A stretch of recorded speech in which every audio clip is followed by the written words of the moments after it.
To me, it's like a big perspective of alchemy is that life is a school. Everything that happens to us is trying to teach us something, it's trying to show us something, it's trying to heal us, it's trying to make us a better human being. And so plant-based alchemy is really about using the plants to support that process. You're listening to the Feed Your Wild podcast, a conscious lifestyle show about all things nourishing for your body, mind, and soul. I'm Vanessa Rodriguez, and join me for candid conversations with changemakers, exploring health and wellness, food as medicine, intuition and spirituality, and nature-based practices that will transform your health and feed all parts of your wild self. Hello there, welcome back to Feed Your Wild. I'm your host, Vanessa, functional nutritionist, Akashic soul record reader and channeler, and intuitive nourishment guide. Today, I'm really excited to have Sajah Popham back on the podcast. If you are a regular listener of the podcast, you have most definitely heard one of our interviews with Sajah, and they're always super chock full of wonderful information regarding herbalism and various ways of practicing. For those of you who have not heard of Sajah or have not heard our previous episodes, I'll make sure to link up all of our previous episodes in the show notes on my website. But Sajah is the author of Evolutionary Herbalism and the founder of the School of Evolutionary Herbalism, where he trains herbalists in a holistic system of plant medicine that encompasses clinical Western herbalism, medical astrology, Ayurveda, and Spagyric alchemy. His mission is to develop a comprehensive approach that balances the science and spirituality of plant medicine, focusing on using plants to heal and rejuvenate the body, clarify the mind, open the heart, and support the development of the soul. Sajah has a unique approach that honors and acknowledges the chemical, energetic, and the spiritual properties of plants for a holistic model that uses the whole herb to heal the whole person. I really wanted to have Sajah come back on the podcast to talk about alchemy and Spagyrics. I have had a lot of remedies come through for the readings for people. If you heard the previous episode where I talk about some of the most common remedies that have been coming in for people collectively throughout the hundreds of Akashic readings that I did. And I mentioned Spagyrics as one of the most common remedies, which is really fascinating because I myself do not make Spagyrics, but that is something that was being called in for these individuals. And so I began to dive deep into that. And I knew that Sajah was one of the people that I had to really talk to and learn from around this tradition of Spagyrics. And he also has an incredible free training available right now on Herbal Alchemy and Spagyrics. So I wanted to continue the conversation that he started with his trainings in this interview. And honestly, I had my own questions that I wanted to have Sajah on all to myself and get those answers for you, for those of you who may be holding those questions as well. So here's a little overview of what we cover in today's episode. Sajah talks about his life over the past year, how it's really changed, growing his homestead, all the beautiful things, connecting in deeply with the earth and life-death cycles. Well, then we go into what alchemy is. What is alchemy? Well, Sajah breaks it down, the word, the historical lineage and tradition, and how it's rooted in the transformational process of nature. We talk about alchemy as a branch of the Hermetic tradition, where it comes from, and the lineage that Sajah is really coming from, and how the alchemical tradition really looks at the wholeness of plants, people, and the cosmos, developing an herbal pharmacy focusing on this wholeness, the body, mind, spirit, and soul. Then we go into Spagyrics. What are Spagyrics? how did Sajah first come to study them? He breaks down the process and the art of making spagyrics and the 3 philosophical principles that are really the foundation of this tradition. In our discussion on how to make spagyric medicine, Sajah really impresses upon us the importance of timing and astrology in alchemy and spagyric making, and why Sajah says spagyric medicine making is not for the faint of heart. He also shares what he believes is one of the most profound aspects of the alchemical tradition and the most important thing for humans to receive. We go into how to even start helping people with herbal alchemy and spagyrics and really match the right remedy working with medical astrology. We cover the top tools in Sajah's toolbox to assess people and their herbal needs to match with the most effective remedy. And then Sajah walks us through a couple of case studies that are fascinating through the alchemical lens, including the best remedies, how he came to them, and the astrological connections. There's so much more in this interview, especially around the philosophy around herbalism and holistic medicine and our connection to nature and our wholeness and the cosmos. This is something that is really important and near and dear to my heart as someone who really feels that my mission is to help bring back in the soul and the spirit into medicine, into healing, and assisting all of us to reconnect back in with that wholeness ourselves, inner healers. You will also hear what Sajah has to say has been the most spiritual thing that has ever happened to him. You don't want to miss that. And at the end, Sajah also shares about his free herbal alchemy training that is out right now. So if you're listening to this podcast in real time, the week that we released it, he has the Herbal Alchemy training sessions out, which is an annual amazing free mini course.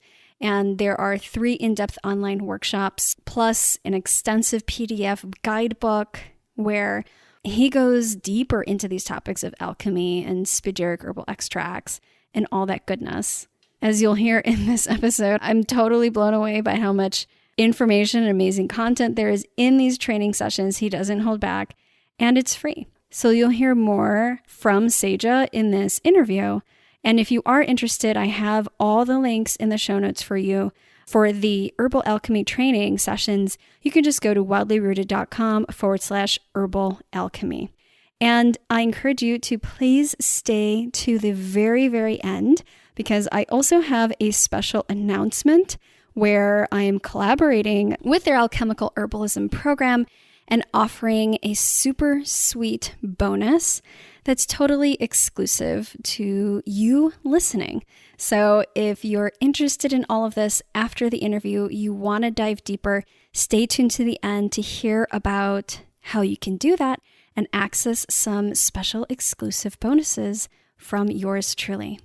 Okay, so with that, let's dive into this conversation with Sajah. Hey, welcome back everybody to Feed Your Wild. Today we have Sajah Popham back on from the School of Evolutionary Herbalism, and I'm actually really nerdily excited about this conversation because I want to go deep into these topics that I have been diving more into lately and actually have been coming up for clients. So we'll make sure to talk about that too. But Sajah, thanks so much for coming back on. Oh, thanks for having me, Vanessa. Always great to be on the show.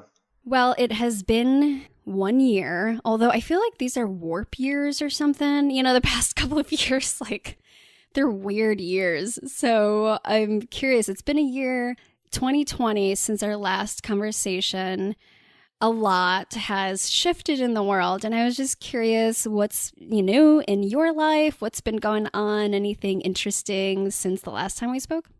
Yeah, well, certainly the world has been changing in all sorts of interesting slash scary directions that has been a little bit overwhelming to keep up with. But, we live out in the woods and out in the mountains, and we've just been kind of really focusing on our homestead and raising sheep and got a little kiddo. And so just trying to really just take care of my family and take care of the work that we do with the herbs and with our students and just kind of keeping going, and that's kind of been a thought for me, is like, well, with all the chaos in the world and all the stuff that's going on, it's like just trying to really keep moving forward with doing something positive and trying to help people out and trying to keep things uplifted, and I feel like it can be really easy to get bogged down by everything that's happening. And so for me, it's just been a real focus on trying to stay positive and stay true to what I feel like I was put here to do with my life as an herbalist and as a person here to help people. So that's kind of been what's up.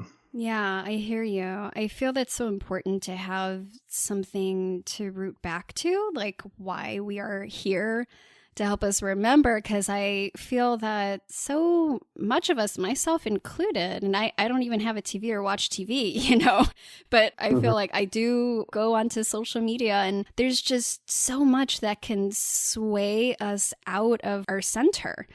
Oh, yeah. Yeah, I witness myself going down the rabbit holes and then needing to bring myself back to ground zero, like back to what's real. So I appreciate you just sort of touching in on that and painting the picture. How are the sheep? That's a little bit of a dream of my partner, Armando's, to have a herd of something. Raising sheep is a whole learning curve, It's like we had a pretty good lambing season this year. I think we had 11 lambs come through, and it's just figuring it out. We don't really know that much about it. So we're just kind of learning as we go. But we did a lot better this year than the year before. And it was a pretty incredible experience to assist lambs in birth and not really knowing what to do, but just following instincts. And we had a really good year and actually did our first butcher not too long ago, which is a really great learning experience. And there was something to me of that full circle, of seeing that life born and then taking that life and then being nourished by that life and thinking, wow, this animal was the land that I live on. It was eating all the plants that grow here. It was eating all the grass and was drinking the water that's here. And that's what formed that whole animal. And now I'm eating that. And now I feel so much more connected to this land and to what's giving me life. And I feel like that is a really special thing, and has been a lot of my wife, Whitney, and I have been really striving to do in terms of just living sustainably, living at one with the land and taking care of our food and our water like that. So yeah. And, I think that that's actually a perfect segue into this conversation because of this cycle of life, birth, and death. And that I feel when you're working particularly with live animals and husbandry, that you are in it. And it's like you're experiencing, as you're saying, like you're eating the flesh of this animal that you took care of, tended and was on your land. And so it's this very deep, visceral experience of that whole cycle. And I know that we can obviously also connect in with that with plants and with the earth and in so many different ways.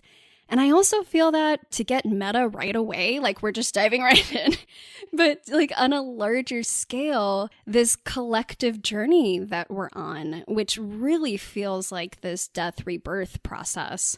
And on many different levels. And so I just feel like these topics that I really want to hone in on with alchemy and the alchemical use with plants and spagyrics, how this really fits so beautifully with these times that we're in and with this experience of life, death, rebirth. So we'll probably get to that later on in the conversation.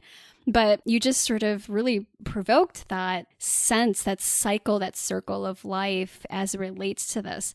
But I want to start with the basics for those who are like, alchemy, what? Who? Where? What are you talking about? And so let's start at the basics, the foundations of alchemy. And I know you have your herbal training out right now, which I highly recommend everyone to check out. And I'll make sure to share the links and all that around demystifying alchemy. But for those listening today, would you be able to share sort of like a primer on alchemy and herbal alchemy and how those work together? Yeah, absolutely. So, I think one thing that's really good to clarify with just the word alchemy in and of itself is that it is a word that is used a lot, especially in kind of the context of, I guess more new age, spirituality, or, it's a word that you hear used a lot. The alchemy of this, the alchemy of that. And oftentimes we see it really used almost as a simile for transformation, which I think is a really apt definition for alchemy. But I think one thing that's very important to consider is that alchemy is in and of itself a very specific lineage and body of teachings. It's a tradition. And oftentimes the way the word is used is very outside of the context of that tradition, right? The alchemy of your finances, the alchemy of your marketing, like the alchemy of cooking your eggs or, whatever. It's just like that word is used. So anytime something changes from one thing to another thing, they're like, oh, it's alchemy. And it's like, well, not really, because alchemy is this very specific lineage.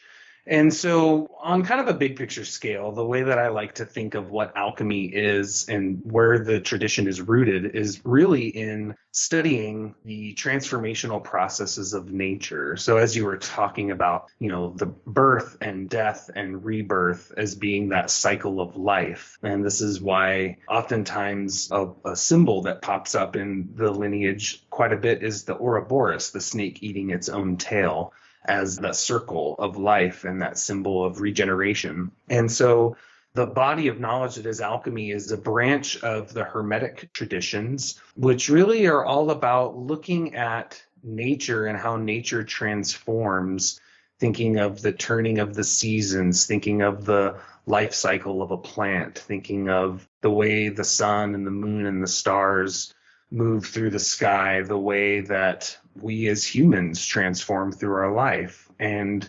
harnessing that transformational power in very specific ways.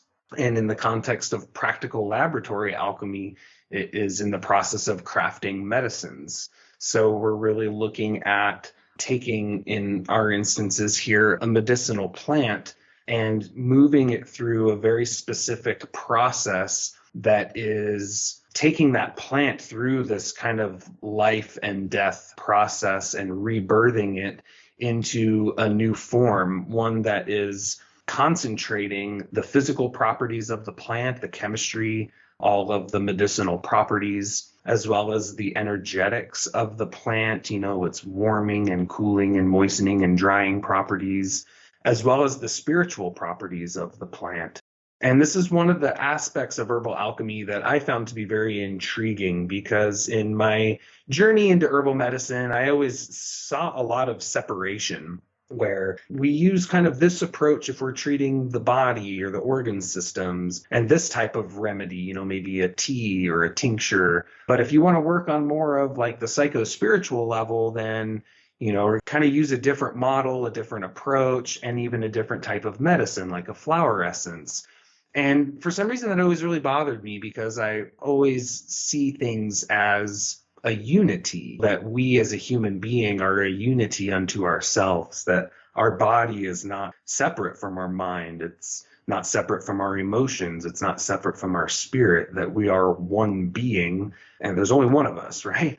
And we oftentimes talk in terms of like body and mind and spirit. And it's like, well, yeah, but those delineations are really arbitrary. We're a whole person. And the same is true with the plants, that the chemistry of a plant is just the physical manifestation of its spiritual property. And the spiritual property of the plant is just the most volatile expression of its chemistry, but it's all one plant. And so the alchemical tradition really looks at that wholeness within people and the wholeness within plants, and on a larger scale, their connection to the wholeness of the cosmos. and has developed a very refined model of herbal pharmacy as well as therapeutics that really focuses on that wholeness. So we're not separating how we treat the body or the mind or the soul. We're not separating preparation in terms of, well, these ones only treat the body and these ones only treat the soul. It's like all within one. So I found that to be very profound. And when I started crafting spagyric extracts, and spagyrics are the specific branch of alchemy that focuses on medicinal plants. When I started crafting these forms of medicines, it was really quite profound in their effect and the way that they influenced the body, but also the way in which they influenced more subtle levels of being in terms of healing deeper levels of the self, in terms of past trauma or psychological or emotional patterns that aren't necessarily healthy, unwinding those deeper levels of healing that we need to attend to get to the root of the things that cause us problems in our human life. So that's just a little bit about alchemy and herbal alchemy, and kind of, I also feel like it is important to acknowledge where it comes from. So, generally speaking, alchemy is said to, at its very root, derive from ancient Egypt, and through that was very much deeply connected with the Greeks. So when Alexander the Great came to Egypt, the Greeks and the Egyptian knowledge really pooled together in Alexandria, and that is where a lot of the alchemical works really started to thrive. And from there, it moved through the Middle East and gathered a lot of different kind of attributes throughout its journey in the Middle East, and gradually made its way through Europe, where it ultimately was referred to as alchemy, which of course is the same root as our modern word chemistry. So the lineage in which that I predominantly work with is more of the European orientation of alchemy, specifically the model that was developed by Paracelsus in the early 1500s. And it is worth noting that people from India were traveling to Alexandria. There's a lot of similarities between Hermetic alchemy of Europe and the Vedic system, specifically Ayurveda, their Rasa Shastra, their system of metallic alchemy is very, very similar to what we see in the West. And that's because it's said that they have a central root in ancient Egypt. So I do feel like it's important to just really briefly touch on kind of where this is all coming from in that way. Yeah, thank you for doing so. I was going to ask, and I'm curious how you came upon the alchemical tradition and started working with spagyrics, because I feel like that's not typically something that you would just find picking up a book just anywhere, and especially the work that comes into with working with spagyrics, which we can get into in a moment. But how did you first come to learn about the tradition? Yeah, well, it's really interesting. It was in my early 20s, and I was studying at Bastyr University. And, I was kind of joking around that at the time I was like on this quest, to find what I considered a universal approach to plant medicine, one that integrated the science and the spirit of the plants and of people. And it was difficult to find anything like that. And they had this study abroad program that I did in Tuscany, Italy. And towards the end of that trip, there was a man that spoke, just did a one-day workshop, and he was talking about medical alchemy and medical astrology. And he was talking about, he really started out by talking about the book of Genesis and how creation unfolded, how life was created, and tied that into kind of the celestial movements of planets and how that influences life on Earth, and started to really get into where alchemy comes from. And he was discussing spagyrics and its connection in homeopathy. He was a homeopath. And just the way he was talking about it really struck me, in that in alchemy, a lot of the terminology used to describe the principles are, in fact, chemical terminologies, right? When we're talking about plants, for example, and people, and really anything, we talk about the sulfur, the mercury, and the salt of that being, its soul, its spirit, and its body. And right there, it was like, oh, we're using chemical terminology to describe archetypal forces. And that really struck me of, wow, that's it. Like, that's the synergy of the science and the spirit right there. and the way he described the healing process of the body, taking into consideration things in the soul and things in the soul that need to be taken in consideration to heal the body and vice versa. So it was just this integral model that really, really struck me. And from there, I got really, really excited and found some books, because this is not a topic commonly discussed in herbalism. It's getting a lot more popular these days. I feel like Spagyrics is definitely making a pretty big resurgence. Like, it's not as fringy a name, but back then, I mean, that was 15 years ago or something like that. Like, no one had heard of it really. And so I ended up finding a teacher, luckily for me, who lived pretty close to me here in Washington. And his name's Robert Bartlett, and have been studying with him ever since. And that's really where I just kind of went full in, got all my equipment, got my lab set up, and just got to work. So yeah, that's just a little bit about my journey into the world of Spagyrics, and immediately started using them in my clinical practice and just saw amazing results, which to me is what it's all about, right? We're all about making sure people are getting healed. And the proof was right there in the way that I saw these types of medicines influencing my clients in sometimes very profound ways. Yeah, I feel that, as you're saying, I'm seeing more and more Spagyrics and Spagyric making pop up, maybe because I'm looking for it more. Because interestingly, I shared this in a recent podcast episode. It was top lessons and insights that I received from doing now it's like over 400 Akashic record intuitive readings for people over the past year and a half. And one of the things I covered was common remedies that would come in for people, just to kind of look at what are the patterns and commonalities. I'm not like divulging private information and what's actually being said in these sessions, but one of the flower medicine, flower essences, and Spagyrics were the primary forms of plant medicine that came through. And so I thought, well, this makes so much sense, because I think what is happening a lot on a collective level is, obviously there's the physical aspect of like COVID and the immune system, but I feel that there's so much happening on that emotional and spiritual level. And so I was like, okay, I got to get back onto the Spagyric game of like, where can I even, because I don't make Spagyrics, and so I'm looking to find places to refer clients to discover Spagyric medicine and the ones that were coming in for them in particular. And I was just finding that there was more and more people, luckily, that are offering those online, on Etsy, like local herbalists, which is so cool. So there's this resurgence in what I would put under sort of this umbrella of this critical resurgence of slow medicine, because Spagyric making is definitely slow, good medicine. Oh, yeah. I'd love to talk a little bit about that process, because I think most folks are pretty familiar with like wonderful ways to work with plants and plant allies. All the different ways that we know how to do that already, with like just regular extractions or infusions. And of course, in a clinical sense, there's more of like the standardization of plant extracts and isolated plant constituents. How does Spagyric plant medicine differ? Aside, you've already kind of gave us like the big overview, but in terms of the making of it, what is the big difference for you that you feel in the experience of making it?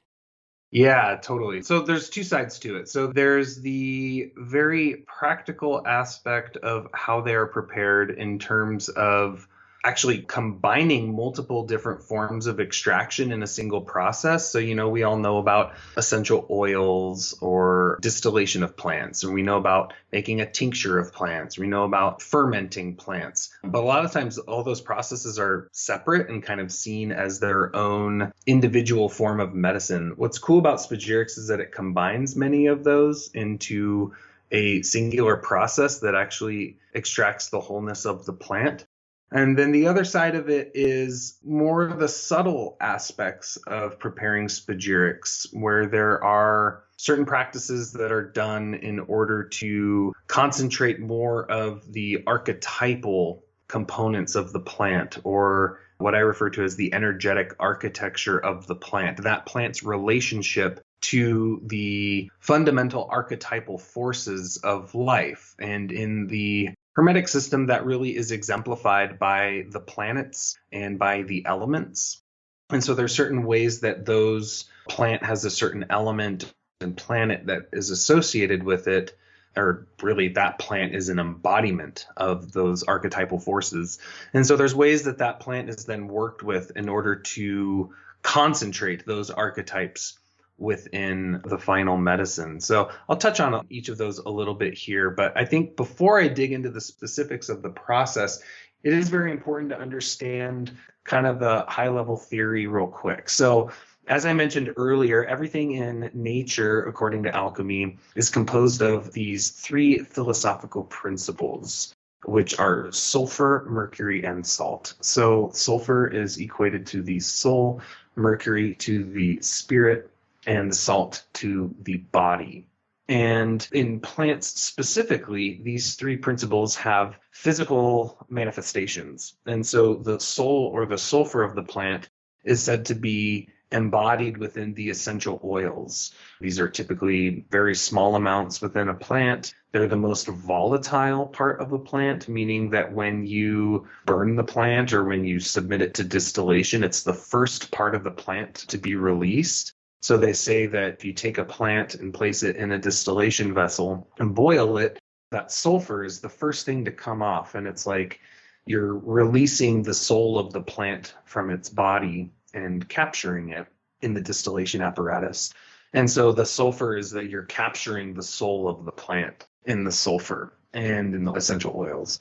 And so from there, the mercury of the plant or the spirit is said to be in the way it's traditionally explained is that it's the alcohol of the plant. One way that we might kind of rephrase that slightly in modern terminology is the alcohol, and I would also add, and water soluble constituents in the plant. So every plant produces ethyl alcohol. This is where we get the term spirits to describe alcohol, right? It comes from alchemy, because if you take any plant and, it sounds a little harsh, but drown it, right? Place it in a vessel full of water and let it sit or putrefy, that plant will yield ethyl alcohol. And so the ancient alchemists saw this, all of these plants contain alcohol. And so that alcohol is the universal spirit of the plant kingdom. It's the intelligence, the mind of the plant. And so this is where the fermentation process is a key part in the preparation of true spagyrics, whereby the plant that has been distilled for the essential oil will then be submitted to a fermentation process, basically making herbal wine. And from that wine is distilled off a clear, volatile spirit, which is referred to as the mercury of the plant. And then the last part is the salt, or the body of the plant. And this is all of the physical structure of the plant, which in its purest form takes through the alkali mineral salts.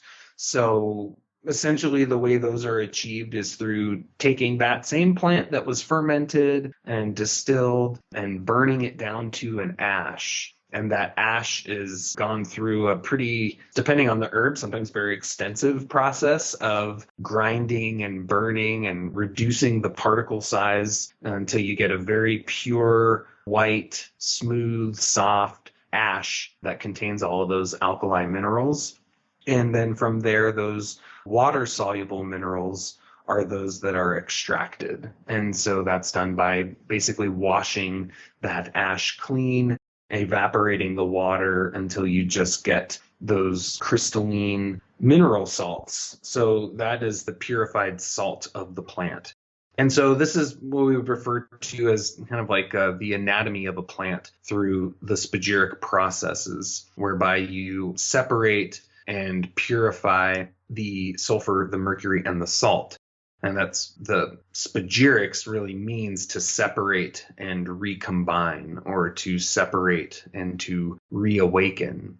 And so that's kind of the speo part of spagyrics. And then aggiero, the recombination, happens where the sulfur, mercury, and salt are recombined in various ways to produce a different form of extract. The most common way is to just recombine all three parts into what is generally referred to as a spagyric essence, which is some refer to it as a liquid plant stone, whereby you have the sulfur, mercury, and the salt combined in a liquid form. Now, that's kind of the really nitty-gritty practical aspect of it. As I said, there is this whole other side of it that's really attending to the archetypes within the plant, the subtle spiritual properties of the plant. And this is typically done through appropriate timing in which the harvesting of the plant is done. Each step of the process is done, from the distillation, the fermentation, rectifying the alcohol, calcining, dissolving salts, recombining it all back together. These points in the process are timed accordingly to the astrological and elemental rulerships of that plant.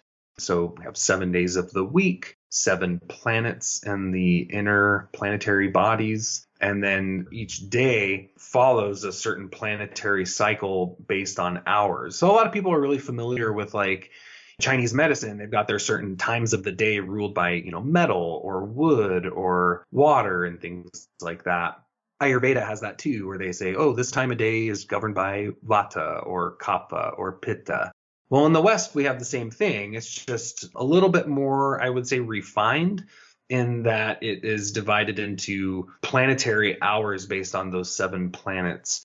And it changes according to the seasons. It's based on when the sun rises and when the sun sets, how many hours of daylight, how many hours of darkness. And there's kind of ways of calculating those planetary hours. And so basically what you're doing is when you're preparing a spagyric, you're aligning the process you're doing here on Earth with these celestial cycles happening in the sky. And that is one of the ancient axioms of alchemy, right? As above, so below. We're wanting to build a bridge between heaven and earth, between the terrestrial and the celestial worlds. And so I always kind of see it, not to sound too woo-woo about it, but it's kind of like you're setting up kind of this channel between the medicine that you're preparing here in the lab with these archetypal forces that are present for where you are at that moment. That energy is at its peak, and therefore it's being infused into the medicine. And that's where the spagyrics will target the corresponding archetypal forces within the human being on a physical level. So all the planets and elements govern different organ systems and tissues in the body.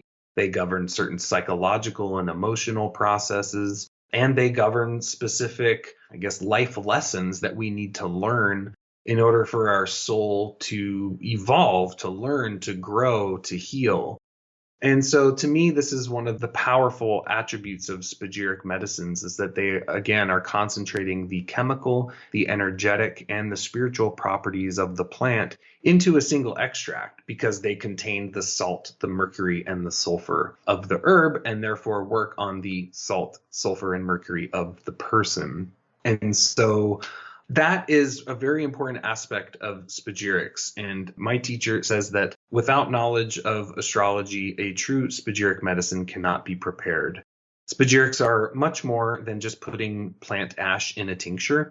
That's kind of like saying Ayurveda is rubbing yourself down with sesame oil or doing a nasya, right? There's so much more to it than that. It's a whole approach. It's a whole system of herbal pharmacy, herbal therapeutics. It's a whole cosmology. It's a whole way of understanding the world around us and approaching the ways that we work with medicine. And so, it is really cool to see so many folks out there preparing spagyrics. And I guess my encouragement would be to really follow the tradition. And I think it's very important that, I think one of my concerns is people hear about it and maybe just go as far as burning a plant down, putting ash in the tincture, and just say it's a spagyric, but without really having a knowledge of how much is involved in the preparation and the importance of the timing of the preparations, so that the lineage can be kept true and intact, which is a really big part of my purpose, is to really try to uphold this lineage and this tradition and keep it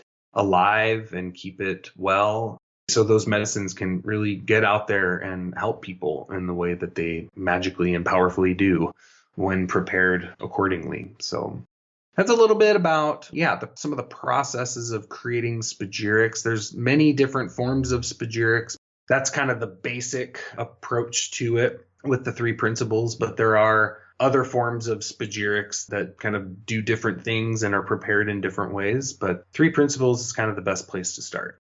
Well, thank you for speaking into the greater context and sort of relationship with the world around you, with the cosmos, that is really integral to this process and medicine of spagyric making and alchemy.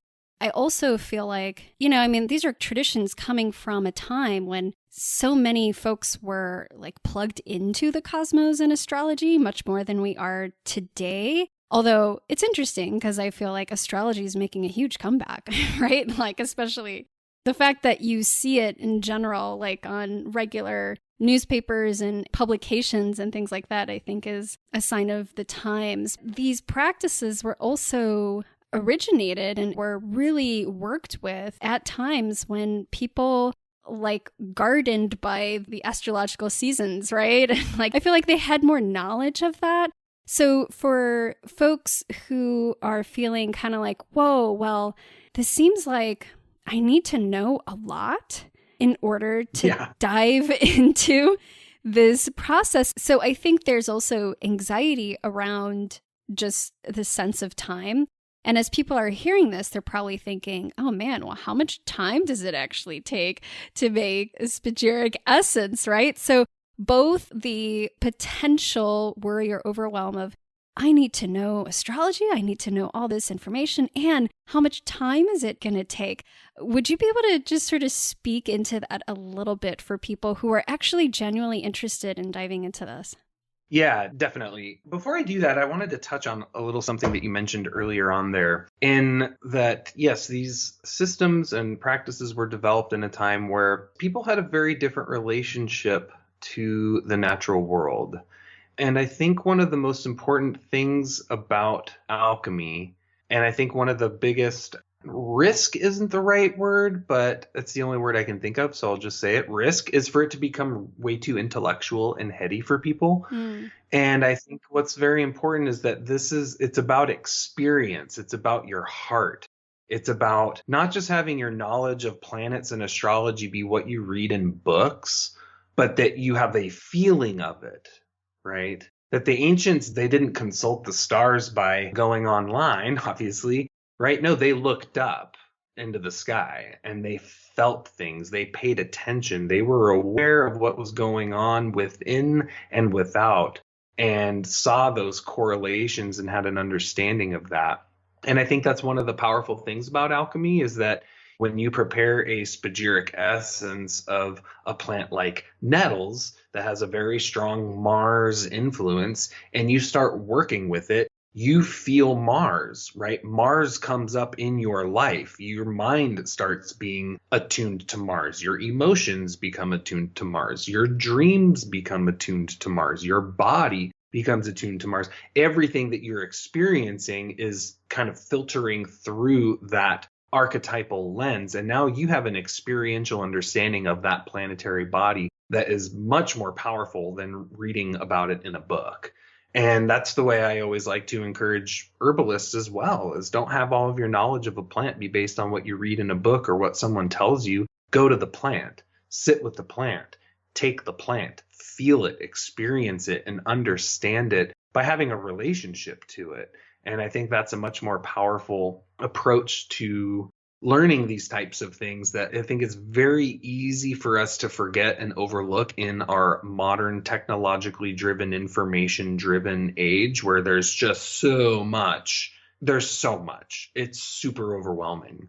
And I think it is the overemphasis on the intellect that is what has separated us from nature, which is really what alchemy is trying to get us to do, right? Is to have a deeper connection to the nature outside of us and to our own nature inside of us. So I just wanted to touch on that really quick because what you were mentioning there kind of made me think about that. But so as far as time goes, I always like to say alchemy is not for the faint of heart.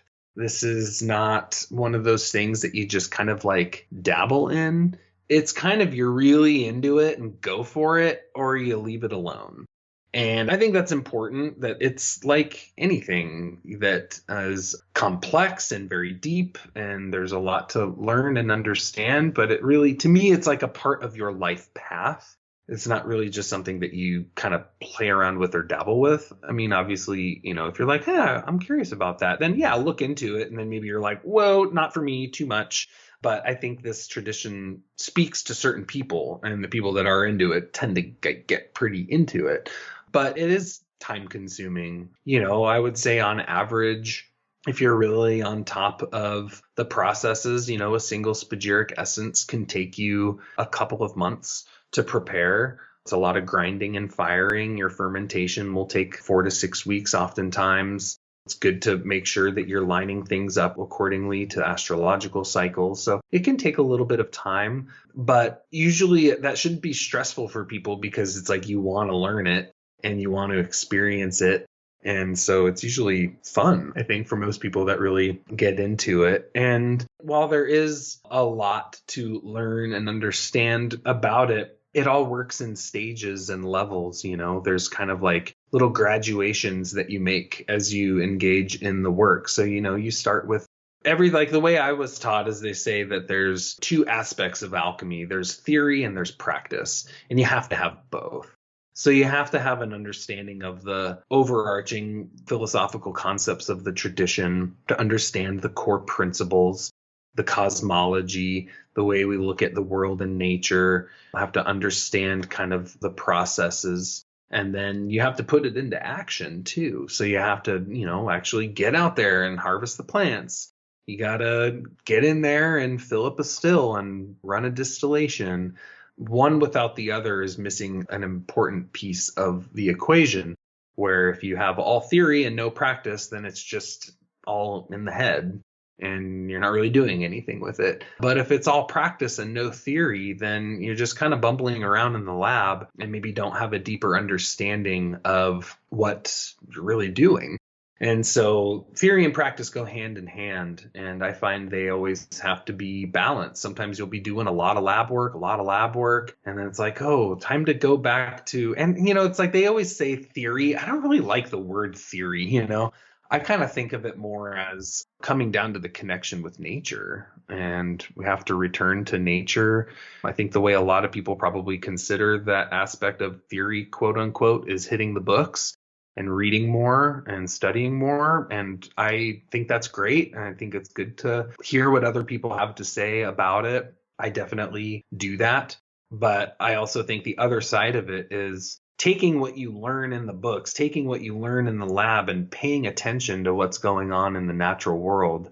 That's where it all is. That's where it all came from, right? It all came from a direct study of nature. And I think that's one of the most profound things about this tradition. And I think it's one of the most important things for us as modern humans. We need that.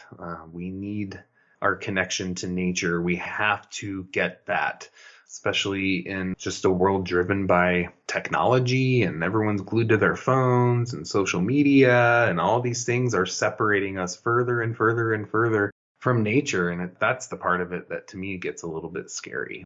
Yeah, very scary. Well, thank you for speaking into that, and sort of like the shift in perspective and also like relational, I guess, connectivity to the world around you. Because I think that, as you pointed out, a lot of that overwhelming anxiety comes from more of like the modern world and all the things the ways that we've sort of been programmed to be and think and feel. And so when you come into this state where you're more integrated and connected with all around you, that it's no longer becomes like, oh, I don't have time to do this, because it's sort of part of your life. I feel that in connection with that, it kind of comes back to this whole taking back sort of the medicine making as part of our life. Like, that is part of being human, is connecting to nature and to all the medicines that our beautiful earth has available to us and that we have within ourselves, and being able to connect in with that. And no matter how much time that might take, and really cultivating that true state and sense of sovereignty that I feel a lot of people are wanting to experience more and more these days. So I love how you speak into that. And I also am hearing, because I'm just like, as we're talking, I'm hearing all these listeners with questions in my mind, right? And one of them is, okay, so we have this beautiful tradition of alchemy and Spagyrics, and we've like made Spagyrics, and we're connecting with the planets and the plants and ourselves and all of these energies. Now, how do we apply this when we're working with somebody? Like if there's someone who comes in, and whether they're a client or a family member or whoever, how do we even begin? Because I think it's different than obviously, oh, I have a lung issue. Here's an herb that has an affinity for the lungs, or that maybe even meets your constitution. How do you begin to work with the Spagyrics and alchemy in that process of supporting others? Yeah, well, that's where I guess the old saying is always rubber meets the road, but I always like to think that that's where the root hits the earth. Yeah, right? That's where it all comes together. That's what it's all about. And what the whole intention and purpose of it is helping people. So with medical alchemy, we have a very particular approach to working with people. In a similar way, we have a specific approach to working with the plants.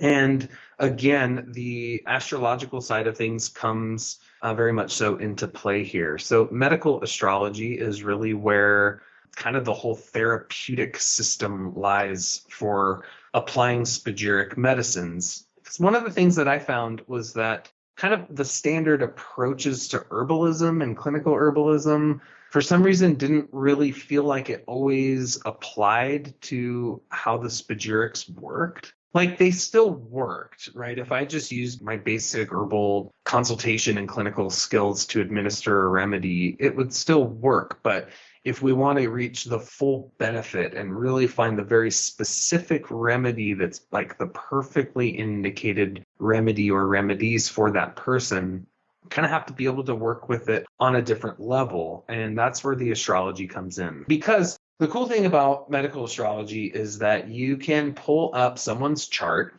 someone's natal chart, and the whole map of their entire being, right? It's a map. We usually think of astrology as like, oh, their personality or their soul's design or things like that. But we oftentimes overlook the fact that it also represents the physical body. And so there's certain ways of working with the chart where you can see innate strengths, weaknesses, excesses, and deficiencies within the body, within the organs and systems and tissues of the body.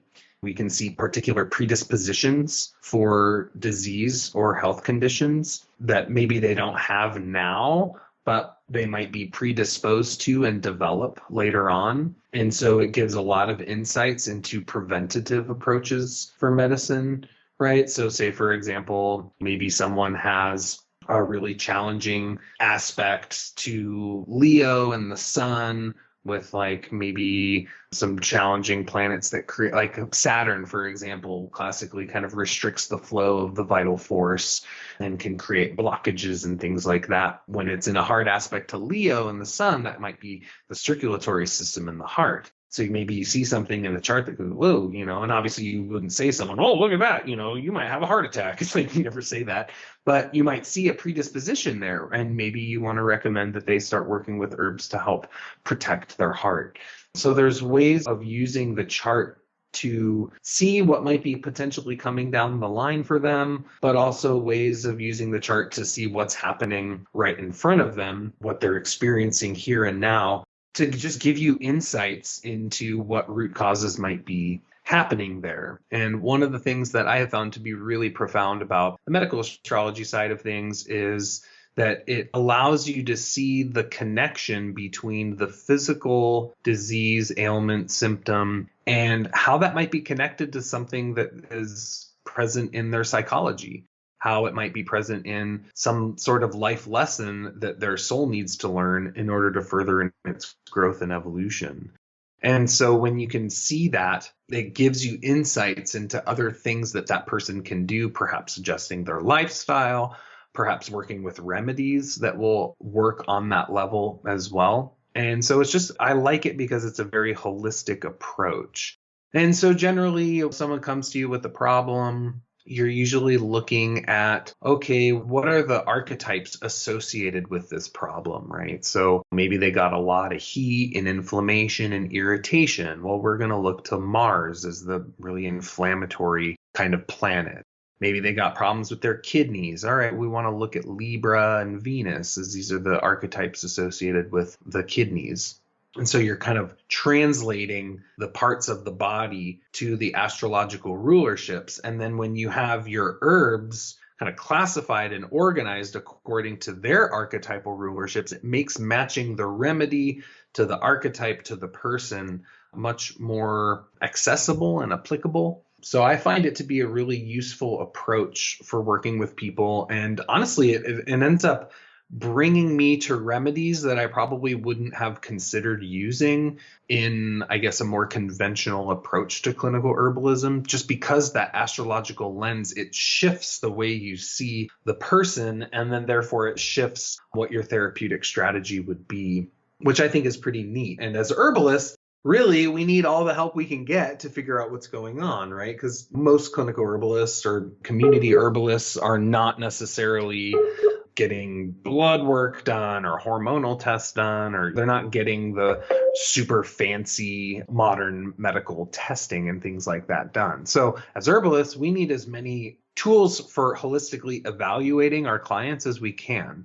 So medical astrology is one. I think it's really good for herbalists to have an understanding of pulse evaluation, tongue assessment, and of course, really great interview skills is really the foundation of it. But it's just another tool in your toolbox to assess a person and figure out what's going on for them. And then from there, translating that into what are going to be the most effective remedies. Yeah, that is super helpful. And I think that it kind of circles back to what you were talking about before with plugging back into this way of being where we're connected to the cosmos. We have this understanding that there are these energies and influences upon us that are unseen forces, that when we can get to understand them a little bit more, things can start to make a lot more sense. At least that's been my experience. Diving into astrology and medical astrology in particular has been really helpful in working with my clients, even from like just a nutritional standpoint, because you were talking about like the body is right there. So it's been pretty fascinating to incorporate that. And one thing that I thought would be interesting to do really quickly before we close out, because we are coming out at the hour, is to look at maybe an example of a person or an archetype of, like, even collectively, if there's anything that you have been seeing as like a trend, or like if we were to take our collective experience and what you have been seeing and kind of put it into this archetypal person that's in front of us. So really utilizing spagyric medicine and alchemy for this collective experience that's it inhabiting this representative, like this person in front of us. I'm curious if there's any one or maybe a few different remedies or plants or archetypes that come to mind for you that would be really helpful or supportive for these times, because it really does feel like this collective death rebirth process, this needing healing on the body, mind, spirit, soul level, how supportive these medicines can be. But I just thought it would be kind of a fun little game to play. Yeah. Well, let's see here. Well, the first one thing that comes to mind to me was just there was a period of time where I was seeing a lot of folks that were having a lot of what in medical astrology would be more like Venusian type issues. So this was a theme that I saw quite a number of times, actually. 99% of which were people that identified as female that were experiencing oftentimes reproductive system issues. So that would be either severe menstrual imbalances, ovarian cysts, or urinary tract issues. So chronic urinary tract infections, bladder infections, things like that. And at the same time, they were all experiencing really significant relational issues. specifically with intimate partners, basically bad relationships, like people that were not treating them well, people that were abusive, people that were just, they were in really difficult relationship situations. And I can't tell you how many times I saw multiple clients that I saw this pattern with. And so seeing that Venus rules the urinary tract, Venus rules the reproductive system, Venus governs relationships and intimacy and love, kind of the emotional and spiritual side of our heart. And it was just very clear, oh, this person has an imbalance in this Venus archetype, that their inner Venus is manifesting, for lack of a better term, kind of like the lower or not so evolved aspects of Venus, right? It's giving them a hard time. And so that's the way you kind of see it in the alchemical lens is, oh, which archetype needs to be, for lack of a better term, transformed or evolved. And so in these cases, there's a handful of remedies that I worked with very successfully. One of which was a remedy, a humble little remedy, but it's one of my favorite herbs, is Gallium aperine or cleavers. And this is a plant that is very distinctly Venusian in its influence. It's a very reliable, gentle diuretic, increases urination through the kidneys and urinary tract. It's a lymphatic agent, so it cleanses the waters of the body.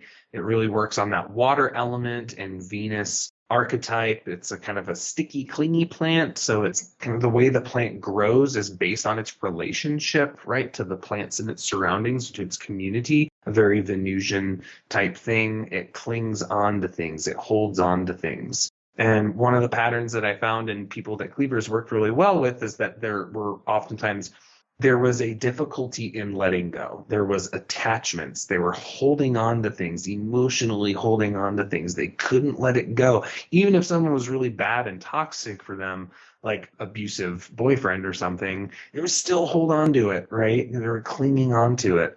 And we found with the spagyric essence of cleavers, and then these people very consistently had chronic UTIs. And cleavers is a very cooling, moistening remedy, soothes heat and irritation in the urinary tract, flushes the urinary tract out, and found it very helpful for reducing the heat and inflammation for chronic UTIs.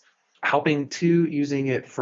used it also for a few clients that had ovarian cysts, which can be very difficult to treat. And we did get those cysts to shrink significantly. I was using a few other remedies, but cleavers was one of the main ones there. But the big thing was, okay, we administered the remedy, but all of a sudden the relational dynamics started to change. So when some of these clients, they were just like, I'm done, and they like let go, they moved on, they kind of detached themselves from that situation so that they can move on, which I was like, oh, it's perfect. That's what cleaver's person is, clingy. They hold on to things, right? In other people, we noticed that actually it wasn't the client that changed, but it was the partner that changed. So this is kind of the weird things about spagyrics is they do work in magical ways, which one of my teachers, Matthew Wood, defines the magical property of an herb is that it changes the environment around you. And through her working with that remedy, in fact, her partner started to change and they worked everything out and ended up actually like happily married ever after. So that was kind of like, whoa, that's not what I expected to happen, right? Other clients, another Venus remedy that I'll touch on real quick is the wild rose. Classic Venus plant, right? I mean, if we have a botanical embodiment of love, I think we would all say it's the rose. And the way it just is so nice and tightening and is toning to the tissues, to the veins of the circulatory system. The veins are ruled by Venus, right? Venous circulation. Venus also governs the skin, especially that of the face. When Venus is imbalanced in the body, it tends to create relaxation. So loose skin, varicose veins, prolapse. The skin is kind of sagging. And what do we use rose for? It tones things up. It tightens up the skin as an astringent. So that's a very Venusian quality as well. But of course, to me, the big Venus attribute of the rose is the way it heals our heart. And seen that a lot for all people to heal the heart of just wounding around love or lack of love, where people open their heart and then they get hurt and then they close their heart, and then they put a big wall around their heart. It's like that's what it does inside of our heart, it opens it up again, and it helps us to heal those kind of relational traumas that we've experienced and integrate the Lord. Oh, what was that teaching me? What was that relationship trying to teach me? It was trying to show me something. And that's kind of, to me, that's like a big perspective of alchemy, is that life is a school. Everything that happens to us is trying to teach us something, it's trying to show us something, it's trying to heal us, it's trying to make us a better human being. And so plant-based alchemy is really about using the plants to support that process. And the rose has just been such an incredible remedy for that closed-heartedness, hard-heartedness, that stone heart, that cold heart. Really, really incredible in that way. And so those are some examples of what came to mind. I know that's not exactly speaking of the grand collective thing that's happening on the earth at this specific moment in time, but that was the example I can think about off the top of my head. Well, those are really great. And I just have to say that in that episode that I was talking about, where I was going over some of the common remedies, one of the top flowers and spagyrics that came through was rose. And yeah, I think that it makes sense. There's a lot of heart healing that's really needed right now.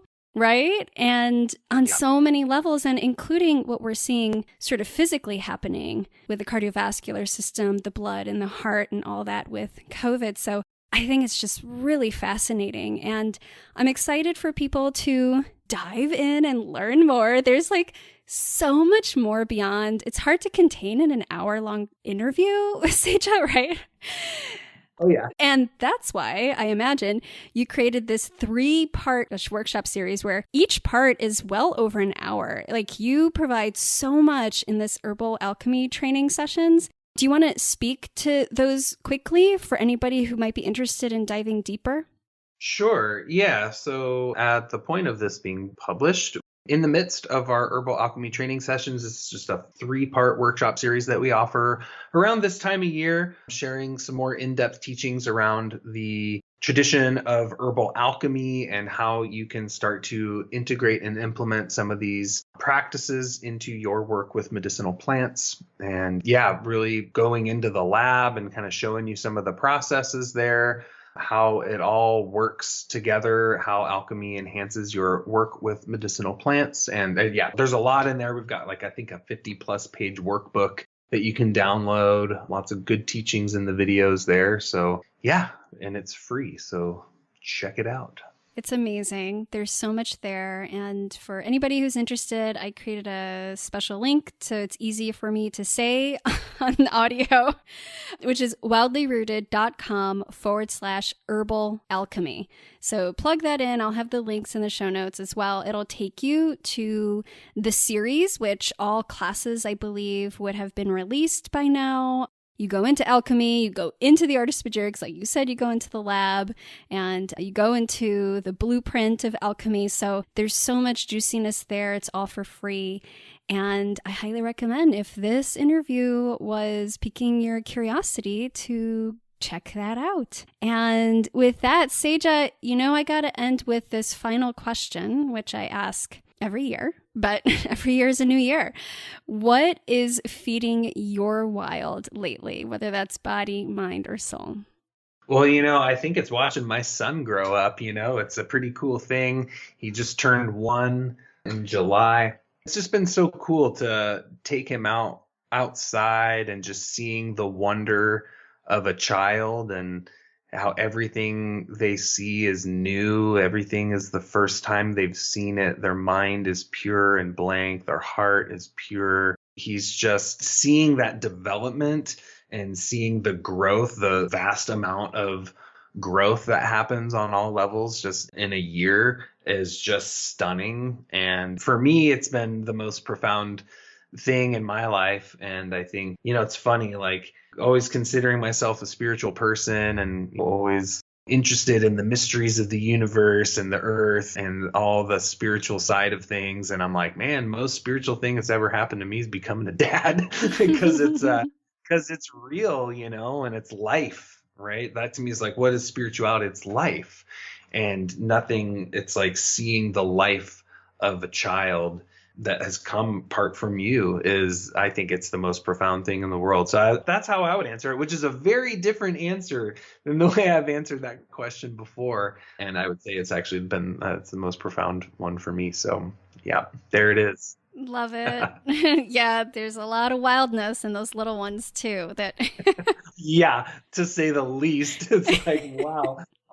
It keeps me on my toes for sure. I bet. Amazing, adorable. So much gratitude, Sajah, for not only coming on the podcast, but also year after year, really providing such deep wisdom and accessibility with your free trainings and your teachings and your amazing book, Evolutionary Herbalism. So thanks again for all that you do. Oh, thank you, Vanessa. It's an honor to be on the show again. And thanks for all that you do. And I really appreciate it. Hey guys, wasn't that an amazing interview? I love the depth of Sajah's perspective and his years of experience and wisdom, and really bringing an alchemical lens to herbalism. If you feel inspired and intrigued by all the information that Sajah has shared so far, I really encourage you to dive into that free training that he mentioned, the Herbal Alchemy training series. And I'm giving you a sneak peek into a special program that Sajah will be opening up later this week. So on Wednesday, October 27th, doors are going to open to Sajah's program, Alchemical Herbalism. Like Ayurveda or Chinese medicine, the Western alchemical tradition is a complete system of medicine that works with plants to cure diseases of the body, spirit, and soul. And while not too many people know much about alchemy these days, one of the top experts on the subject, you guessed it, our friend Sajah Popham, who's been practicing both herbal alchemy and clinical herbalism for over 10 years. And he's distilled everything he knows about this powerful practice in his online course, Alchemical Herbalism, which it will be open for enrollment Wednesday, October 27th. This is hands down one of the most comprehensive herbal trainings I've ever come across. It integrates clinical herbalism, alchemy, Spagyrics, medical astrology, Ayurveda, and Western herbalism into a powerful system. Why am I telling you about this program before the doors are even open? I want to give you a special sneak peek because I myself have benefited from this teaching, and I believe alchemical herbalism is so needed in this world right now. So I'm teaming up with Sajah in the School of Evolutionary Herbalism, and I'm offering an exclusive intuitive bonus training for those who step in. So when you enroll in alchemical herbalism this next week using my special link, you'll also get access to my exclusive Akashic Initiation program. This is an intuitive training that I only share with my private 90-day mentorship clients. Here's what you're going to get if you sign up for the Alchemical Herbalism program, and on top of Sajah's already incredible bonuses. So bonus number 1 from me, you get access to my Akashic Initiation digital program. This is level 1, where you'll learn about the Akashic records, how to work with them and read your own records, connect with your guides, and become an initiate of the Akashic records to start your intuitive journey using the records for your life and business if you have one. This is a virtual self-paced program. It includes training videos, resources, intuitive exercises to strengthen your connection. Then bonus number 2 is access to my Akashic Expanded audio workshop. So this is level 2, where you'll take your Akashic connection to the next level and learn to work with the Akashic records as a reader for others. This workshop includes important information, resources, and tips for your initiation into being a conduit for reading the Akashic records of others. All right, so how do you access these bonuses? When the doors open to Alchemical Herbalism, all you have to do is use my special link, wildlyrooted.com/alchemical Herbalism. That's wildlyrooted.com/alchemical herbalism as one word, and sign up for Sajah's program.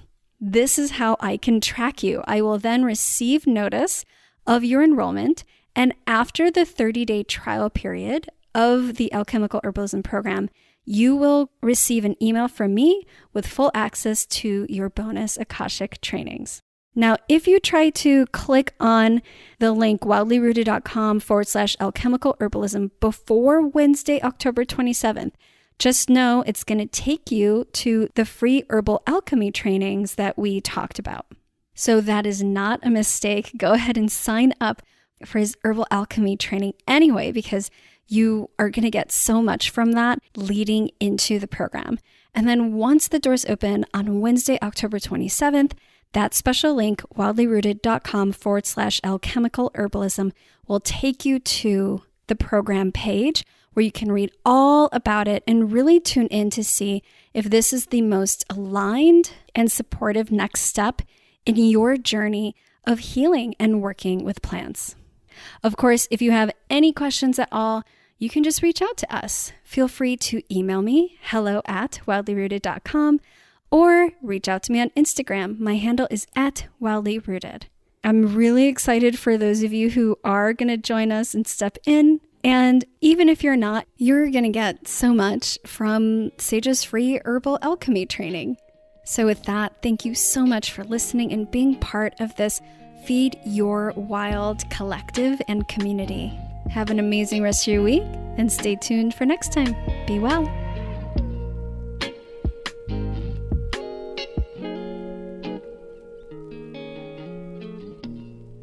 Hey there, I made something for you. One of the biggest challenges that I hear from people is that they are feeling stuck when it comes to their health. You're a smart, capable, and creative change maker, right? And you know what you should be doing for your health. So what gives? Well, it's not about willpower. And I wanted to create something that would help you to unlearn the things that are keeping you stuck so that you can get out of your own way and master the mindset of health.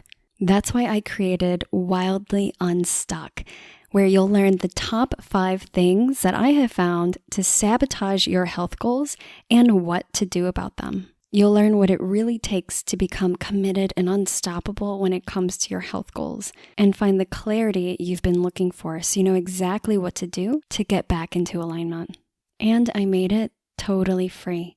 So if this is something that you want to dive into and create a vision and soul goals for your health and your life and bring your gifts to the world, because we know that we need it, then I invite you to join us in Wildly Unstuck. You can find that at wildlyrooted.com/unstuck.